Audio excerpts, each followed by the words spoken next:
Today's episode of The Bottom Line is brought to you by First Bank.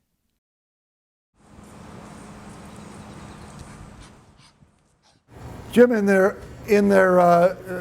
zeal to solve the our state's pension problem, which exists in a lot of states, they're underfunded and costs are going up as we're in an era of low returns.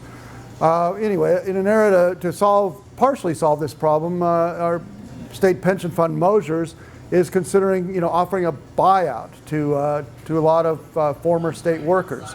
They would offer them some percentage of what they're vested in, and many of them, because they're still a few years from retirement, would take it just to have the money today instead of that monthly check.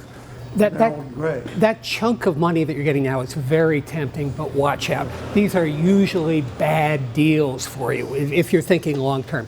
For instance, I am retirement age. My wife and I were recently offered 2 pension buyouts, and I did the math on it. And on one, if I lived 5 years, and I took the money now and lived for 5 years, I'd be a loser. On the other one, if I lived for 11 or 12 years, I'd be a loser. The Social Security actuarial tables tell me that I will live 17, 18 years. So on both of these things, I would be better off just taking the monthly check, which will last me for life, rather than a chunk of money now, which I could lose or spend or invest badly. Well, many people look at those offers. They don't think about the matter of risk. I mean, they say, well, if I got that money and I invest it and earn 7 or 8%, I could be ahead. But that's dicey. I mean, you're getting in the case of Mosers,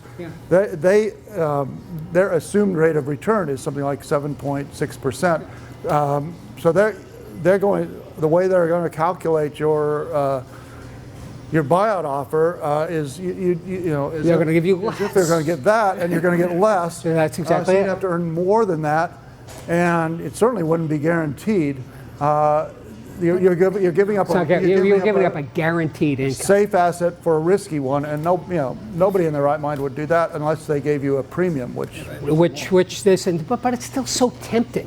Yeah. It's a big chunk of money. I got credit card debt. Let's say I got a car loan, and not only that, but I really want that boat out there. Yeah. And so I'm thinking, this is why people raid their 401ks. This is why when people quit their jobs, they don't take the 401k and move it into an IRA or something.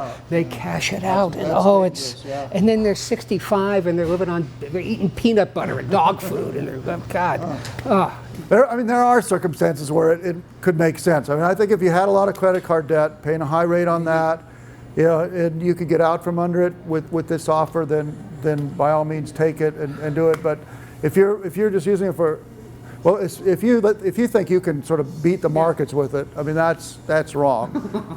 This is a safe asset that you built up, and you should hang on to it. If you want it for current consumption, well, maybe if it's a small part of your overall retirement assets, that's okay. But you really got to think twice about it. But what are these deals? The one with a 5 or 6 year payoff, I'd have to be terminally ill to have that make sense. I mean, I'd have to be keeling over. I mean, some of these deals are just awful.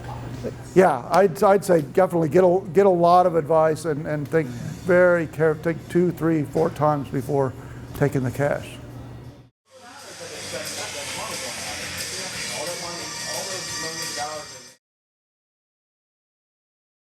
First Bank Wisdom.